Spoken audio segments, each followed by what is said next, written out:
Guys আমরা চলে এসেছি মাঠে হাল করার জন্য, ঝিলের মাঠে হাল করব। আর এই যে আমার ভাই চালাচ্ছে, আমি শিখতে এসেছি।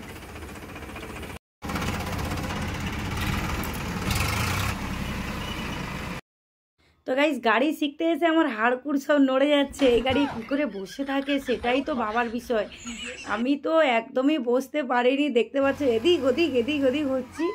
আর আমাকে দেখতে দেখো আমার মা কাকিমা সকলেই চলে এসেছে, আমার ভাই চালাচ্ছে। আর ভাই কিন্তু এই কয়েকদিনে ওদের গাড়িটা চালানো শিখে গেছে।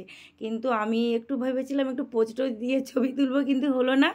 এই গাড়ির মধ্যে বসলে সমস্ত হাড় একদম ঠিক হয়ে যাবে, মানে কি হবে আমি বুঝতে পারছি। তো আমি জোর 10 মিনিটও ছিলাম, তারপরে চলে এসেছি পাড়ের মধ্যে। আর ভাই চালাচ্ছে, আর ওদিকে ওদের যে গাড়িগুলো এসেছে আরও যে গাড়িগুলো সেইগুলোই একটু ক্যামেরা করতেছি। তো গাইস দেখো ওরা কত রিস্ক নিয়ে এই পাড়গুলো পাড়গুলো বানায়। তো মাটি খোলা চলছে, আর একটা গাড়ি দেখতে পাচ্ছ ওপরের দিকটা উঠে গেছে। আর এই গাড়িগুলোর কটা চাকা বলো দেখিনি? 6টা।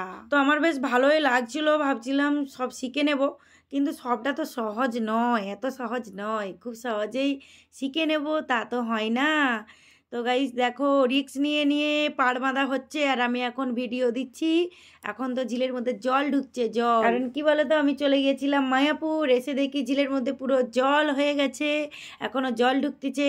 আর এই গাড়ির ভিডিও তোমরা খুব সুন্দর দেখেছো, অনেকেই দেখেছো, তাই ভাবলাম একটু শেয়ার করি। আমি তো চলে এসেছিলাম গাড়ি চালানো শিখতে, কিন্তু পারিনি। পাড় বাঁধা প্রায় কমপ্লিট হয়ে গেছে, এরা কিন্তু 2-3 দিনের মধ্যে বাড়ি যাবে। মানে এই কাজটা যেদিন করেছিল তার ঠিক 3-4 দিন পর।